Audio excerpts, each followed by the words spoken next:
हम सभी जानते हैं कि भारत में लोकसभा चुनाव जल्द ही होने वाले हैं।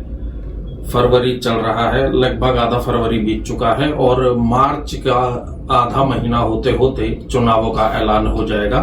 अप्रैल और मई में चुनाव होंगे और मई में ही चुनावों के नतीजे भी आएंगे जो ये तय करेंगे कि भारत में अगला प्रधानमंत्री कौन होगा। अभी तक जिस तरीके से देखा जा रहा है, सभी अपनी तैयारियों में जुटे हुए हैं। राहुल गांधी भारत जोड़ो यात्रा निकाल रहे हैं जो पूर्व से शुरू हुई और पश्चिम में खत्म होनी है। बीजेपी की कैंपेनिंग जो है वो सोशल मीडिया पर नजर आने लगी। आप कोई भी वेबसाइट खोलेंगे तो उसमें आपको बीजेपी के एडवर्टाइजमेंट्स नजर आएंगे। प्रधानमंत्री मोदी और अमित शाह और बाकी जो बड़े नेता हैं वो उन जगहों पर जा रहे हैं जहां बीजेपी कुछ कमजोर रही है, जहां बीजेपी को और मजबूत करने की जरूरत रही है। तो सभी अपने अपने तरीके से जुटे हुए हैं। जैसे अरविंद केजरीवाल थे, वो भी पंजाब में जाकर नई नई योजनाएं ला रहे हैं। तो सभी की कोशिश है कि चुनावों से पहले जल्द से जल्द जितना किया जा सके, जनता के बीच जितनी पहुंच बनाई जा सके, जितनी योजनाएं बताई जा सके, ताकि जनता सरकार से कनेक्ट हो और वोट में तब्दील हो, उस सब की कोशिश हो रही है। लगातार 2 टेन्योर से नरेंद्र मोदी देश के प्रधानमंत्री हैं। कुछ ऐसे वाकये हैं जो ये परसेप्शन बनाते रहे कि जो बीजेपी की सरकार है केंद्र में, वो सरकार मुस्लिम विरोधी है। यहां मैं आपको एक बात बता दूं कि मुझे कम से कम ये जान नहीं पड़ता और जितना हमने रिसर्च की, कहीं ऐसा मिला नहीं कि नरेंद्र मोदी ने पद पर रहते हुए कभी भी कुछ ऐसा कहा हो जो अल्पसंख्यकों के खिलाफ कहा हो। बल्कि तमाम ऐसे आर्टिकल्स मिले जो ये बताते हैं कि योजनाएं जो चल रही हैं सरकार की, बीजेपी के पहले शासन में भी मोदी के और दूसरे शासन में भी, उनका फायदा मुस्लिमों को, बाकी अल्पसंख्यकों को भी खूब हुआ। तो ये सारी चीजें थी, लेकिन उसके बावजूद एक परसेप्शन बना कि बीजेपी की सरकार जब से आई है तब से मुस्लिम जो हैं वो खुद को परेशान महसूस कर रहे हैं। और ऐसा कहने वालों में कुछ मुस्लिम नेता, जिसमें मुझे असदुद्दीन ओवैसी का नाम याद आता है, और उसके अलावा कुछ विपक्ष के और दूसरे नेता भी रहे, जिसमें कांग्रेस के नेता भी शामिल हैं। तो आज इसी विषय पर चर्चा करने के लिए हम लोग आए हैं। ये कोई डिबेट नहीं है, ये एक हेल्दी डिस्कशन की तरह होगा जिसमें हम ये पड़ताल करने की कोशिश करेंगे, ये आंकने की कोशिश करेंगे कि क्या जो परसेप्शन बनाया जा रहा है सरकार का वो सही है या फिर सिर्फ डराकर अपने अपने वोट बैंक्स को मजबूत करने की राजनीति हो रही है। हमारे साथ मोहित गुप्ता जुड़े हुए हैं। मोहित, शुरुआत यहीं से करते हैं कि 2014 के चुनाव से पहले मोदी जब कैंपेनिंग कर रहे थे तो उन्होंने अप्रैल के महीने में एक रैली में ये साफ शब्दों में कहा था कि हमें जो है सबको साथ लेकर आगे बढ़ना है। हमें ऐसा नहीं करना कि कोई हमसे डरे, कोई हमसे खौफ में रहे। और उन्होंने वो लगातार किया भी। सबका साथ, सबका विकास, सबका विश्वास की पहले बातें हुई, फिर बातें हुई कि जाति गरीबी ही है। और जो योजनाएं चली गुजरात से लेकर पूरे भारत में, दिल्ली में, बाकी जगह, जिसमें ये कहा गया कि जैसे प्रधानमंत्री आवास योजना 3 करोड़ घर बनाने की बात है और सरकार ये कहती है कि उसमें से 34-35% जो घर हैं वो मुस्लिमों को मिले। तो फिर ये परसेप्शन आखिर बना कैसे, और क्या वाकई विपक्ष जो है इस बात को भुनाने में कामयाब रहा कि मोदी सरकार जो मुस्लिम विरोधी है?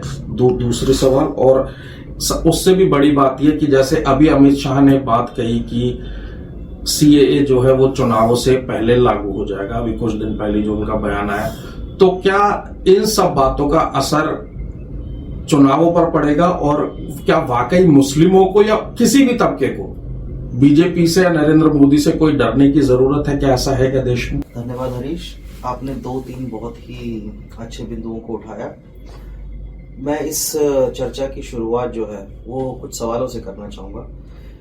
2014 से पहले क्या आप मुझे बता सकते हैं ऐसे कौन से अधिकार मुसलमानों के पास थे जो अब नहीं है? या 2014 से पहले, इसको दूसरे तरीके से कहूँ मैं, ऐसे कौन से अधिकार थे जो हिंदुओं के पास नहीं थे पर 2014 में उनको कुछ एक्स्ट्रा अधिकार मिल गए? या कोई हमारे सरकार की कोई नीति ऐसी हो जो आप मुझे दिखा सके, या 2014 के बाद सरकार के द्वारा दिया हुआ कोई भाषण या कोई कुछ भी तरीके से इंगित किया गया हो कि अब केवल हिंदू हितों के बारे में ही सोचा जाएगा? इन सभी सवालों को मद्देनजर रखते हुए मैं आपको ऐसे 10 सवाल पूछ सकता हूं जिससे मैं ये प्रूव कर सकता हूं कि मोदी गवर्नमेंट ने डिस्पाइट आरएसएस की बैकिंग के, जो एक स्वघोषित हिंदू संस्था है, हिंदुओं के हितों के लिए वो चीजें नहीं की जो पिछले 50 सालों से हिंदू मांग कर रहे हैं। सबसे पहली चीज, इसी कड़ी को अगर मैं आगे जोड़ूं, क्या आप मुझे किसी भी मस्जिद के एडमिनिस्ट्रेशन में किसी हिंदू का नाम गिना सकते हैं? अगर गवर्नमेंट चाहे भी तो किसी हिंदू को किसी मुस्लिम मस्जिद के एडमिनिस्ट्रेशन में नॉमिनेट नहीं कर सकती है। बिल्कुल। आप 4 मेजर टेंपल जो हैं भारत के, उन चारों टेंपल्स का, चाहे तिरुपति की बात करूं, चाहे जम्मू में वैष्णो देवी की बात करूं, और चाहे मैं पुरी में, उड़ीसा में पुरी में कौन सा टेंपल है, जगन्नाथपुरी की बात करूं, और चाहे मैं इधर सोमनाथ की बात करूं, चारों के चारों जो मेजर टेंपल्स हैं, 3 में मैं कंफर्म्ड हूं कि उसके एडमिनिस्ट्रेशन में मुस्लिम्स हैं। 1 में मैं कंफर्म नहीं हूं बिकॉज उनका ट्रांसफर हुआ था उस IAS का, इसलिए मैं कंफर्म नहीं हूं। बट 3 मुस्लिम जो हैं वो हिंदू टेंपल्स के एडमिनिस्ट्रेशन में है, बिकॉज आजादी के बाद से अब तक हर धर्म को अपने आप का प्रचार करने की स्वतंत्रता है, लेकिन केवल हिंदू टेंपल्स ही गवर्नमेंट द्वारा टेक ओवर किए गए और अपने ही फंड्स को यूज करने की परमिशन केवल हिंदुओं को, हिंदू प्रीस्ट को ही गवर्नमेंट से लेनी पड़ती है। हाँ, बिल्कुल। दूसरा, मैं आपको कम से कम 5 ऐसे स्टेट गिना सकता हूं जहां मौलवियों को, मुस्लिम क्लेरिक्स को सैलरीज दी जाती है महीने की गवर्नमेंट के द्वारा, हमारे टैक्स पेयर्स के पैसों से। मुस्लिम धर्म के जो नेता हैं, नेता तो नहीं कहूंगा, पर जो धार्मिक नेता हैं, उनको मुस्लिम धर्म, इस्लाम को फैलाने के लिए और मदरसे चलाने के लिए बकायदा फंड्स एलोकेट किए जाते हैं। आप मुझे एक हिंदू संस्था का नाम बताइए। दूसरा, एक ऐसी यूनिवर्सिटी का नाम बताइए जिसमें सिर्फ और सिर्फ हिंदू पढ़ते हो और मुस्लिम्स माइनॉरिटी में हो, या जितने भी टीचर्स हैं, जितने भी प्रशासन में हैं उस यूनिवर्सिटी के, मेजॉरिटी जो हैं वो हिंदू हो और माइनॉरिटी में मुस्लिम्स हो। मैं यहाँ पे ये बात नहीं कर रहा हूँ कि अगर 100 लोग हैं तो ऑब्वियसली बात है कि 80 अगर हिंदू हैं और 20 मुस्लिम हैं तो 4:1 का रेशियो होएगा। वो तो बिकॉज हम मेजॉरिटी में है, वो ज्यादा लोग हैं इसलिए होंगे, लेकिन कोई रिस्ट्रिक्शन हमने रखा हो। हाँ, बिल्कुल। आप जो है बनारस हिंदू यूनिवर्सिटी में जाके उतना ही अधिकार हिंदू स्टूडेंट का है जितना मुस्लिम स्टूडेंट का है, लेकिन आप अलीगढ़ मुस्लिम यूनिवर्सिटी जाइए, बाकायदा रिजर्वेशन है मुस्लिम स्टूडेंट्स के लिए, और हिंदू आपको इक्का दुक्का ही दिखेंगे, और जो वहां रह रहे हैं उनको उनकी विचारधारा के अनुसार वहां पे आचरण करना पड़ता है। वहां जाकर हिंदू की कोई वॉइस नहीं है माइनॉरिटी स्टूडेंट्स की, जिन इंस्टीट्यूशन में मेजॉरिटी इस्लाम के स्टूडेंट्स हैं। सो पहली बात तो आपका ये कहना, मैं इसको सिरे से खारिज करता हूं कि जो मोदी गवर्नमेंट है वो हिंदुओं के हितों के लिए कुछ कर रही है। कोई भी कदम ईयर मार्क नहीं किया गया कि हम हिंदू हितों के लिए कर रहे हैं। हाँ, केवल जो तुष्टीकरण की नीति पिछले 70 साल से चली आ रही थी, 60 साल से चली आ रही थी, कांग्रेस के टाइम पे या जनता दल के टाइम पे, वो तुष्टीकरण की नीति में बदलाव होते जरूर दिख रहे हैं कि at the expense of Hindus, at the expense of majority, केवल बिकॉज मुस्लिम्स में ऑर्गेनाइजिंग पावर है, इनबिल्ट की गई है रिलीजन के द्वारा कि हर शुक्रवार को इकट्ठे होंगे ही होंगे और क्लेरिक्स की बात सुनेंगे ही सुनेंगे, सिर्फ इसलिए एक मेजॉरिटी वोट शेयर के लिए कांग्रेस और जनता दल की गवर्नमेंट या फिर जितनी भी रीजनल पार्टीज हैं वो मुस्लिमों का तुष्टीकरण करती रही, स्कीम्स बनती रही, मुस्लिमों को अननेसेसरी फायदा होता रहा, और वेस्टेज ऑफ रिसोर्सेज, मैं यहां तक जाकर कहूंगा कि वेस्टेज ऑफ रिसोर्सेज किए गए। मुस्लिम कन्याएं जो हैं उनका ग्रेजुएशन रेट कितना है? अगर 100 कन्याएं फर्स्ट क्लास में एडमिशन लेती हैं, उसमें से कितनी ग्रेजुएट बनती हैं? आप गैस भी करना चाहेंगे?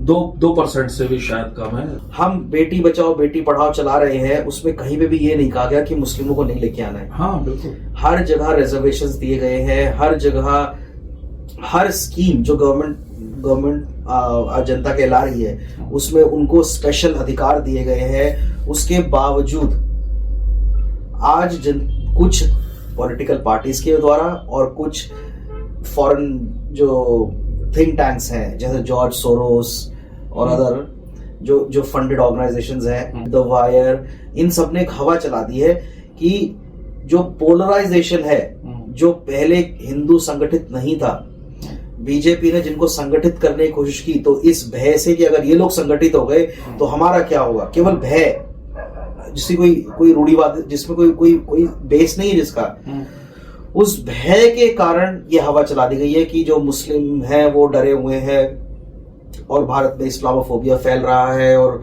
मुस्लिमों के हितों का अब कोई देखने वाला नहीं है।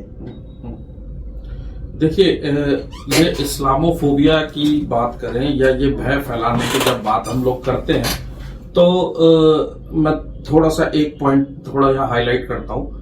पिछले साल 2 अगस्त 2023 को टाइम मैगजीन जो है, बहुत प्रतिष्ठित नाम है, उसने एक आर्टिकल छापा और आर्टिकल की हेडलाइन थी how India's Hindu nationalists are weaponising history against Muslims. जी। अब आप इस हेडलाइन से ही समझ लीजिए कि उस आर्टिकल के अंदर क्या लिखा होगा। उस आर्टिकल में जो 1-2 बातें हैं वो मैं आपको और बताता हूं। उसमें लिखा, Modi wants India to become Hindu nation, terrorising Muslims have become common in Modi era. और इन सब बातों के पीछे जो एक आधार दिया गया, जो नरेंद्र मोदी के प्रधानमंत्री बनने से पहले और प्रधानमंत्री बनने के बाद जो विपक्ष लगातार सवाल उठाता रहा, आधार दिया गया 2002 में जो गोधरा से जो दंगे शुरू हुए उन दंगों का। वो अलग बात है कि नरेंद्र मोदी जो है किसी भी केस में, अभी तो उनके ऊपर कोई केस नहीं है, और तमाम कोशिशों के बावजूद, तमाम सीबीआई और तमाम जांचों के बावजूद नरेंद्र मोदी जो है उसमें बिल्कुल पाक साफ निकले थे। सरकार पर दंगों का कोई आरोप नहीं था, ना है। ठीक है, तो आप सोचिए कि ऐसे इस तरीके से परसेप्शन बनाया जा रहा है। और ये मैं सिर्फ एक आर्टिकल की बात कर रहा हूं, ऐसे तमाम आर्टिकल्स भरे पड़े होंगे जो मैंने यहां बताने जरूरी नहीं समझे। तो इन सब बातों से जो परसेप्शन बना, उसमें दूसरा जो अभी सीएए एनआरसी की बात जो अमित शाह जी ने की, उसमें क्या हुआ कि जब आपको याद है, जब सीएए एनआरसी बिल जब पास हुआ था, उसके बाद पूरे देश में कैसा माहौल बनाया गया। सरकार कहते कहते थक गई कि ये जो एनआरसी है, ये जो बिल है, ये नागरिकता देने के लिए है। सीएए एनआरसी जो है किसी की नागरिकता छीनने के लिए नहीं है, लेकिन परसेप्शन बनाकर पूरे देश में दंगे कराने की कोशिशें हुई। दिल्ली में उस दौरान क्या हुआ हम सभी ने देखा था। ठीक है, वो देश की राजधानी, उस टाइम तो डोनाल्ड ट्रंप दिल्ली में थे, तब वो सब चीजें हो रही थी। सरकार ने, मुझे कोई आर्टिकल ऐसा नहीं मिला जहां सरकार ने ये कह दिया हो कि हमारी ये जो योजना है, ये योजना सिर्फ और सिर्फ हिंदुओं के लिए है। मैं विश्वकर्मा योजना का एक बहुत अच्छा एग्जांपल देता हूं। मैं आपको रोकना चाहूंगा यहाँ पे। हाँ। पहले सीएए एनआरसी को डीपली हम डीकंस्ट्रक्ट कर लेते हैं यहाँ पे। हाँ, उसके बाद विश्वकर्मा योजना पे जाते हैं। ठीक है, मैं यहाँ पे लिख लेता हूँ ताकि हम भूल ना जाए विश्वकर्मा योजना। ठीक है। सबसे पहले सीएए और एनआरसी। सीएए है सिटीजन अमेंडमेंट बिल एक्ट और एनआरसी है national register for citizens. Now ये दोनों क्या है? सीएए का भारत के जो नागरिक हैं उनसे कोई लेना देना नहीं, बिल्कुल ठीक है। और एनआरसी का जो है उसमें कहीं ये स्पेसिफाइड नहीं है कि मुस्लिम्स की नागरिकता चली जाए।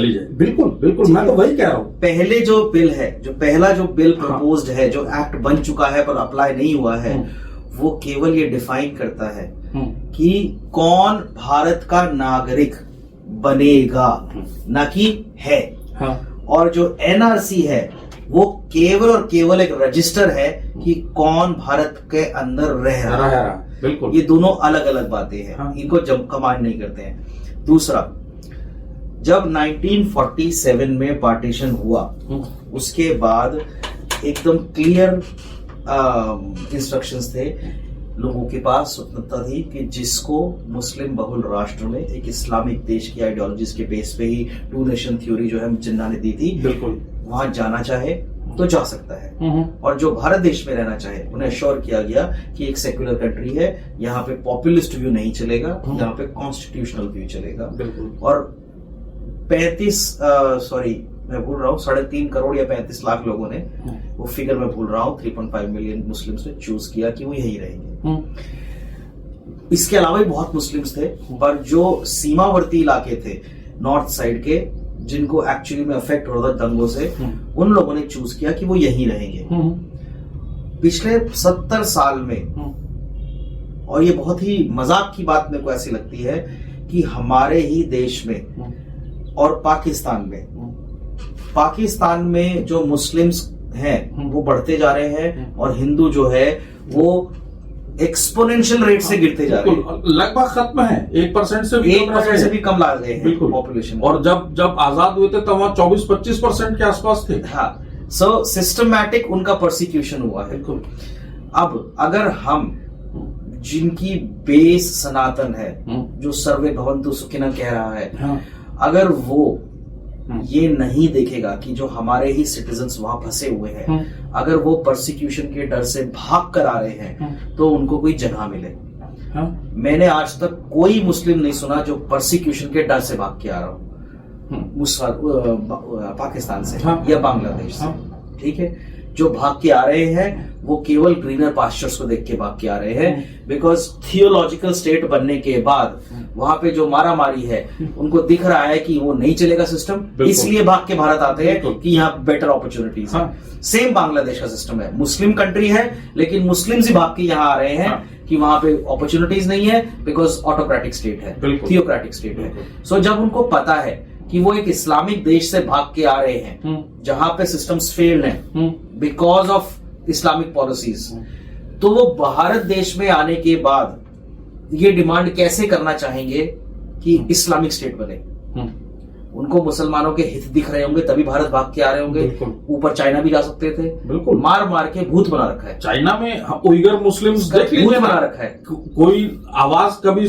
और पाकिस्तान जो भारत में हल्ला मचाता है कि मुस्लिम्स के साथ ये हो गया, चाइना पे कभी बोलते हुए सुना है कि किसी भी इस्लामिक नेशन को? सिर्फ पाकिस्तान ने, किसी को, भारत के भी मुसलमान नहीं बोल रहे हैं। हाँ, मेन प्रॉब्लम ये है। ओवैसी से एक बार कोई डायरेक्ट क्वेश्चन तो पूछे कि चाइना के मुसलमानों में कुछ बोला है जरा, कि उइगर मुसलमानों पे क्यों वो प्रताड़ित। मैं यहाँ से को चैलेंज करता हूँ, दम हो तो चाइना की पॉलिसीज को डिक्लाइन करके दिखाए एक बार, जो उसने जिसके भाई ने यहाँ खड़े होकर बोला था कि 10 मिनट के लिए पुलिस हटा लो। वैसे तो लॉयर का अपने आप को बनाते हैं, पर आप एक बार अगर आप में हिम्मत है, मादा है, और आपको लगता है कि आपको मुस्लिम बैक करते हैं, तो एक बार जरा चाइना को कंडेम करके दिखाइए ना कि वहां जो उनके साथ हो रहा है। जितने कड़े शब्दों में आप भारत के मोदी का निंदा करते हैं, आप उसके आधी कड़े शब्दों से चाइना की निंदा करके दिखा लीजिए, बिल्कुल आपको मुस्लिम अपना नेता मान लेंगे। बिल्कुल। दूसरा, जो सीएए है उसमें बहुत पाप पहले से हो रखे हैं। जैसे अगर कोई भी भारत में आके शरण मांगता है तो उसको ये प्रूव करना पड़ेगा कि वो 1947 से पहले भारत में आ गया था। पूरे देश के लोगों के लिए, जो पूरे देश में अगर आपको सिटीजन बनना है तो आपकी कट ऑफ है 1947। लेकिन मुसलमान कोई भी, उनको ये सिखा के भेजा जाता है, आप चाहे उसे मुंबई में पकड़े, आप चाहे उसको दिल्ली में पकड़े, आप चाहे उसको गुजरात में पकड़े, उनको ये बहुत अच्छे से ट्रेन करके भेजा जाता है कि उसको सिर्फ 2 शब्द बोलने हैं कि जी अभी तो मैं नौकरी के लिए आया हूं, पर मेरे घर वाले 1971 से आसाम में आ गए थे। अच्छा। सो बाय लॉ उन्होंने कहा कि ये लॉ राजीव गांधी के टाइम पे बना कि बाकी सारे धर्म के लोग तो 1947 के बाद प्रूफ करना है कि हमारे नागरिक बनेंगे कि नहीं बनेंगे, और उन्हें 1970 केवल मुस्लिम्स जो हैं जो आसाम में आए हैं उन्हें 1971 के बाद प्रूफ करना है। ठीक है। और जैसे ही उन्होंने ये लॉ को इनैक्ट किया 1971 वाला, 60 लाख बांग्लादेशी मुस्लिम जो थे, जिन्हें वो ऑटोमेटिकली भारत के नागरिक हो गए। जिन्हें जो 71 की वॉर थी वो इसीलिए हुई थी कि जो हम पर बोझ बढ़ता जा रहा था वो और ना बढ़े। हाँ, लेकिन वो बढ़ गया। हाँ, क्योंकि केवल एक तुष्टीकरण की नीति अपनाई गई इसलिए। सो अभी जो मोदी गवर्नमेंट से ये बिल लाई है उसमें केवल इसी को करेक्ट करने की कोशिश की गई है कि अगर उन्होंने 5-6 वो रिलीजन को स्पेसिफाई किया है, बिकॉज हमारे यहाँ जो 99% इन्फ्लक्स है, इनफैक्ट 99.67% इन्फ्लक्स जो है रेफ्यूजीज का, वो केवल इस्लामिक स्टेट से है। श्रीलंका से भाग के कोई नहीं आ रहा हमारे यहाँ पे, हमारे यहाँ पे नेपाल से भाग के कोई नहीं आ रहा है, भूटान से भाग के कोई नहीं आ रहा है। लोग कहाँ से भाग के आ रहे हैं? पाकिस्तान से, चाइना से, बांग्लादेश से, या फिर म्यांमार से मुस्लिम्स, क्योंकि वहां प्रोसिक्यूशन हो रहा है। बिल्कुल। सो जो भी हिंदू या बौद्ध या सिख, वो 6 उन्होंने मेंशन किए हुए हैं, जो भी वो 6 धर्म के लोग अगर उनको वहां प्रोसिक्यूट किया गया है तो उन नॉर्मल लोगों के लिए 10 साल है, उनके लिए 5 साल किया गया। सिर्फ इतना ही ऐसी ही है। इसके अलावा मुस्लिम्स को ये कर देंगे, पेपर नहीं दिखाएंगे, उनको हटा देंगे, ये सब झूठ है, ये केवल प्रोपेगेंडा है। जैसे जिस दिन डोनाल्ड ट्रंप भारत में थे, दिल्ली में थे, उस दिन जानबूझकर राइट्स को इंस्टिगेट किया गया। उनके प्लेन के टेक ऑफ करने के 12 घंटे के अंदर मामला शांत हो। बिल्कुल। केवल भारत की छवि खराब करने के लिए, जो भारत के अंदर सांप पाल रखे हैं हमने, उन लोगों ने ऐसा किया। बिल्कुल। कि भारत की छवि सही ना हो। सो एक बात मैं मुसलमान भाइयों से पूछना चाहूंगा, सिर्फ एक ही बात, कि अगर आपको ये दिख रहा है कि पाकिस्तान का बेड़ा गर्क हो चुका है, बांग्लादेश जो है प्रॉस्पर नहीं हो रहा है, और आप हजारों साउथ अफ्रीकन नेशंस को उठा के देख लीजिए जिन्होंने इस्लाम, ऑटोक्रेसी चल रही है, वहां पे अगर वो प्रॉस्परस नहीं है तो आप यहाँ पे ये डिमांड करके कैसे प्रॉस्परस हो सकते हैं? अगर कोई हिंदू वहां पाकिस्तान में मंदिर गिरने के अगर कोई मॉस्क बनी हुई है और उसको तोड़ के अपना मंदिर बना दे, ऐसा कोई एग्जाम्पल है? नहीं, ये संभव ही नहीं है। आप तोड़कर मंदिर बनाने की बात कर रहे हो वहां पे, और आप हर रोज पिछले 5 साल में आप उठाकर आंकड़े देख लीजिए, 100 प्रोमिनेंट मंदिर तोड़ के वहां पे लोगों को यूरिनेट करके करते हुए देखा गया, और बाद में मस्जिद बना दी गई। बिल्कुल। आप भारत की किसी भी मस्जिद में चले जाइए, जो प्रोमिनेंट मस्जिद है जिसमें विवाद चल रहे हैं, अभी मैं 100 के करीब जिसमें विवाद चल रहा है, प्लैक्स लगे हुए हैं, ये मंदिर तोड़ के फला शासक ने यहाँ पे मस्जिद का निर्माण कराया। बिल्कुल बिल्कुल। सो आप जो बात कर रहे हैं कि अभी केवल एक राम मंदिर जो कंस्ट्रक्शन हुआ, वो भी हिंदुओं ने 70 साल लड़ाई की कोर्ट में, बिल्कुल, अपनी जान दी राइट्स में, सेम रिलीजन का मिनिस्टर होते हुए के बावजूद। उसके बाद सुप्रीम कोर्ट के में आर्ग्यूमेंट्स किए, वेट किया, उसके बाद जब सुप्रीम कोर्ट से फैसला आया, उसके बाद मंदिर का निर्माण हुआ। और उसके बावजूद भी वो वैसे कहते हैं कि वहां मस्जिद थी और मेरे लिए वहां हमेशा वो मंदिर बना दो, कुछ बना दो, मेरे लिए वहां बाबरी रहेगी। उनका साफ साफ बयान है। और जिस दिन वर्डिक्ट आया था, उस दिन बड़े ही ट्रिकी शब्दों में, बिकॉज लॉयर है ओवैसी जी, उन्होंने कहा था कि सुप्रीम कोर्ट इनफैलिबल नहीं है। ये उनके अपने शब्द थे। सो जब आपके पक्ष में फैसला आ रहा है तो उसकी स्थापना हो रही है कॉन्स्टिट्यूशन की। बिल्कुल। लेकिन अगर आपके अगेंस्ट फैसला आ जाए तो वो जो है वो नीति संगत नहीं है। ये जो विक्टिमाइजेशन आप पिछले 70 साल से खेल रहे हैं वो गलत है कंप्लीटली। आप किसी भी सिस्टम में अगर अपने ही हितों की बात करते रहेंगे तो आप हमेशा अपने आप को एट ऑड्स पाएंगे सिस्टम में।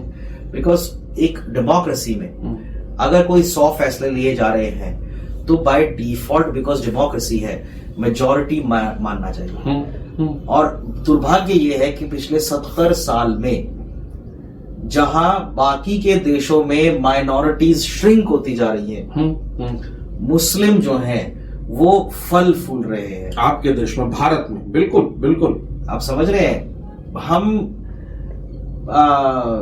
जो ग्रोथ, जो वृद्धि दर है मुस्लिमों की हिंदुओं से 3 गुनी से भी ज्यादा है। आप रिकॉर्ड उठा के देख लीजिए। बिल्कुल। हिंदू जो है लेस देन 1 पे आ गए हैं ग्रोथ रेट में। सो एजुकेशन में आप आगे बढ़ना नहीं चाह रहे हैं, जॉब्स में आप आगे नहीं बढ़ना चाह रहे हैं, कोई भी पॉलिटिकल डिस्कोर्स में केवल रेटरिक का आप साथ देना चाह रहे हैं।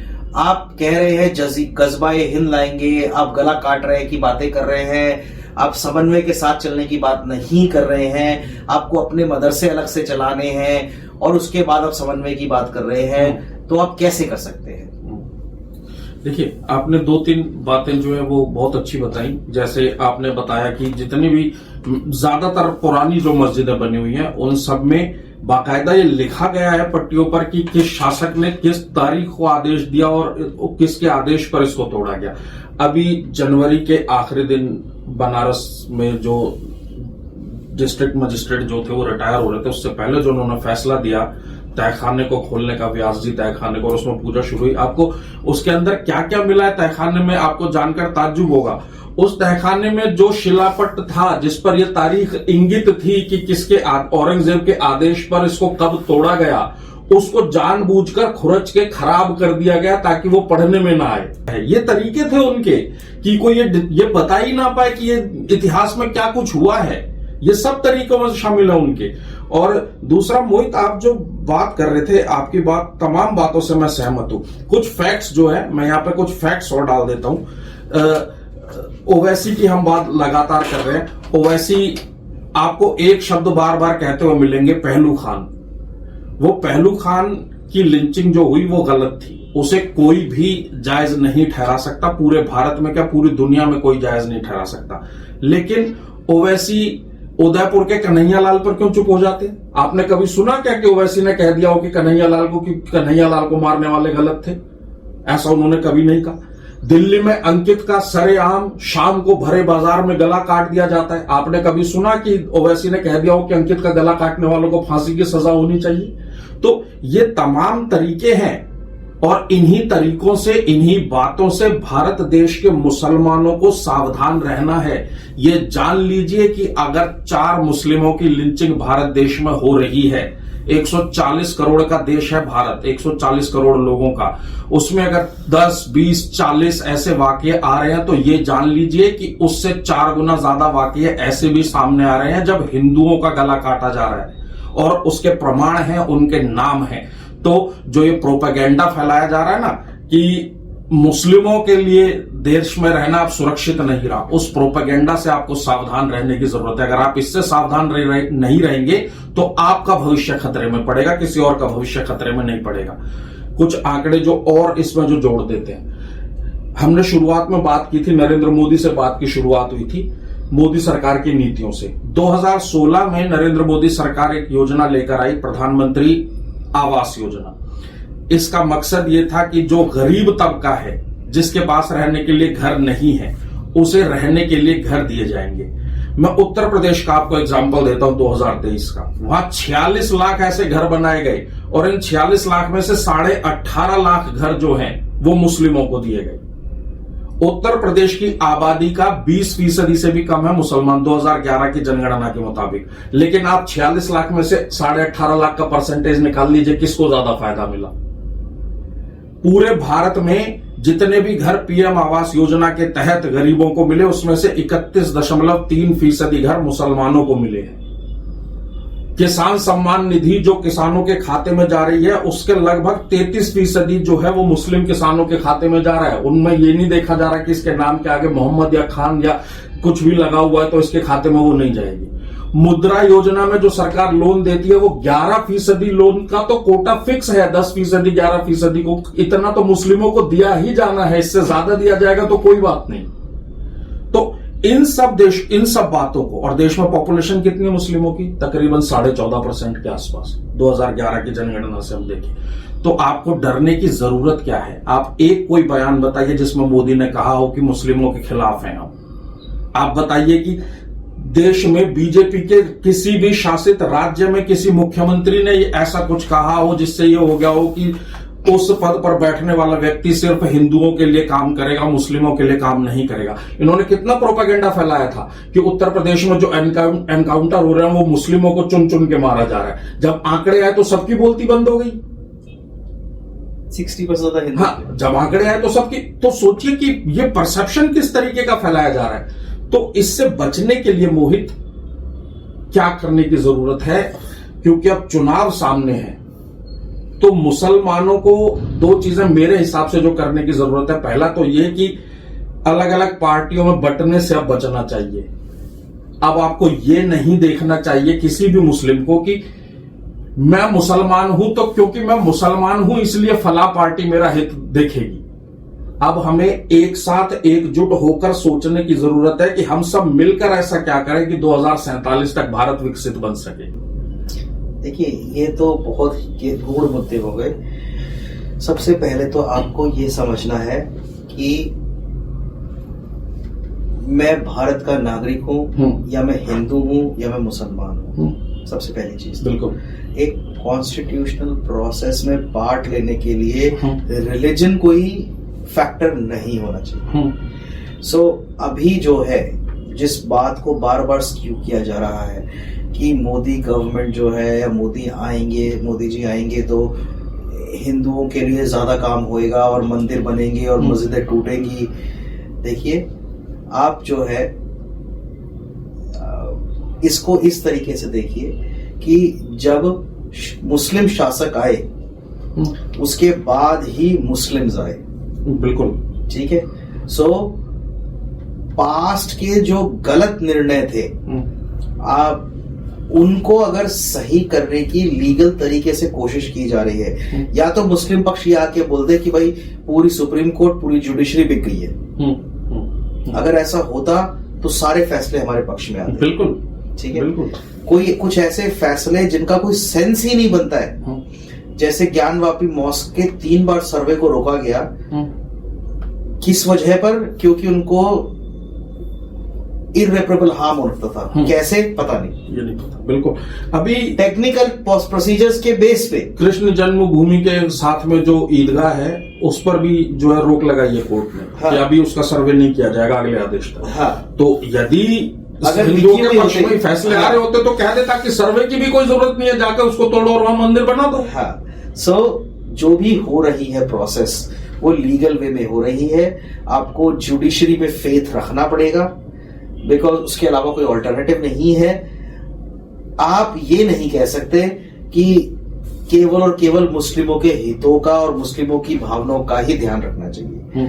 अगर मेजॉरिटी पॉपुलेशन कोर्ट का रास्ता अपना रही है और विवाद के बजाय चर्चा में भरोसा रख रही है, तो आप बार बार गजवाए हिंद और एक ही सजा और तलवार से काट देंगे, ये बयान नहीं दे सकते। बिल्कुल। और आपके जो नेतृत्व है उसको भी ये सोचना चाहिए कि साथ मिलकर ज्यादा दूर जाया जा सकता है रादर देन एक दूसरे की टांग खींच के। सो जो पॉलिटिकल पार्टीज कर रही हैं कि कांग्रेस को अपना वोट से जाता हुआ दिख रहा है तो उनके लिए लाएंगे, और रीजनल पार्टीज को लग रहा है कि मोदी को नहीं लाना चाहिए, उनके पास कोई मुद्दे नहीं है।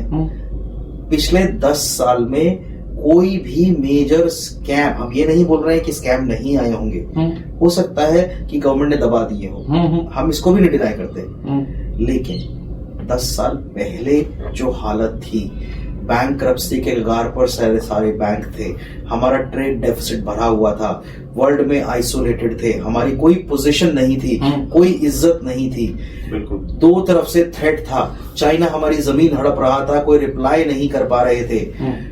आज हालात काफी बेहतर है, हम जो है नेट पॉजिटिव में है, हमारा फॉरेन रिजर्व बढ़ रहा है, मुद्रास्फीति की दर कम हो रही है, दुनिया में इन्फ्लेशन 12% से 18% तक जाके आ चुका है, भारत का कभी भी 6% के ऊपर नहीं गया। कुछ चीजें महंगी होती हैं पर वो मोमेंटरी होता है, कभी प्याज महंगी हो जाती है, कभी वो टमाटर महंगे हो जाते हैं, पर वो जीवन चक्र का पार्ट है कि बारिश हो गई या कुछ और हो गया, कोई आपातकालीन आपदा आ गई, इस वजह से ऐसा होता है। हमारे देश में नेतृत्व स्ट्रांग है, इसी वजह से आज विश्व हमारी बात सुन रहा है। हम ऑयल में आत्मनिर्भर होते जा रहे हैं, हम एनर्जी में जब पूरी दुनिया कहीं से बाय नहीं कर पा रही थी बिकॉज ऑफ द वॉर, हम फिर भी सैंक्शंस को रिवर्स करा पाए। हमारी स्टैंडिंग्स हैं, हमारे पास एक बहुत ही स्ट्रांग फॉरेन मिनिस्टर है, जो देश में इंफ्रास्ट्रक्चर पे काम हो रहा है वो आपको दिख ही रहा होगा, हाईवेज बन रहे हैं, डिजिटलाइजेशन हो रहा है, सारे निर्णय किसी के भी सही नहीं हो सकते और कभी ना कभी किसी ना किसी को परेशानी उठानी पड़ सकती है, पर ओवरऑल हम पॉजिटिव डायरेक्शन में जा रहे हैं और काफी तेजी से जा रहे हैं। 2014 से पहले जिस तेजी से जा रहे थे उससे। और इन्हीं बातों से मैं अपनी बात को समाप्त करना चाहूंगा कि ये जो माहौल बनाने की कोशिश की जा रही है ये हमारे ऊपर है। मीडिया अपना काम कर रही है, उनको तो केवल वही न्यूज दिखाएंगे जो लोग न्यूज सुनेंगे। अगर आप डरेंगे तो और डराया जाएगा, और अगर आप नहीं डरेंगे तो उनको कोई और न्यूज झक मार के ढूंढनी ही पड़ेगी। बिल्कुल। देखिए, चुनाव सामने है, सभी को ये सोचना चाहिए, खासकर मुस्लिमों को भी ये सोचना चाहिए कि विश्वकर्मा योजना से उनको क्या लाभ हुआ, ये सोचें। उस्ताद योजना से क्या लाभ हो रहे हैं वो सोचें। घर मिला या नहीं मिला, टॉयलेट बना या नहीं बना, पढ़ाई के लिए व्यवस्था होनी चाहिए। आप ये सरकार से डिमांड कीजिए, जो भी मुस्लिम बहुल इलाका है, कि यहाँ स्कूल खोलिए, यहाँ यूनिवर्सिटीज खोलिए, यहाँ कॉलेजेस खोलिए। पढ़ेंगे लिखेंगे तभी आप समाज के साथ खड़े हो पाएंगे, भारत के साथ बराबरी से खड़े हो पाएंगे, भारत की बाकी जनता के साथ। ना कि अपना दिमाग भड़काऊ मौलानाओं के बयानों में लगाएं, तौकीर रजा जैसे मौलानाओं के बयानों में लगाएं। आपको इन सब से बचना होगा, तभी आपका भविष्य और उज्जवल हो पाएगा। क्योंकि सिर्फ मोदी जी की कोशिश से या किसी और सरकार की कोशिश से अकेले भला नहीं हो सकता। अगर आपको अपना भला करना है तो उसके लिए आपको भी प्रयास करने होंगे। ये एक छोटा सा हमने डिस्कशन किया ताकि हम लोग आप तक ये बात पहुंचा सके कि आपको डरने की जरूरत नहीं है। ऐसा कुछ नहीं है जो आपसे आपके अधिकार छीन रहा है। हमने तमाम पहलू हो सकता है ना छुए हो, कोई ना कोई बात हमसे छूट गई होगी। यदि कुछ छूटा है तो आप हमें कमेंट करके बताएं। तब तक के लिए नमस्कार। नमस्कार।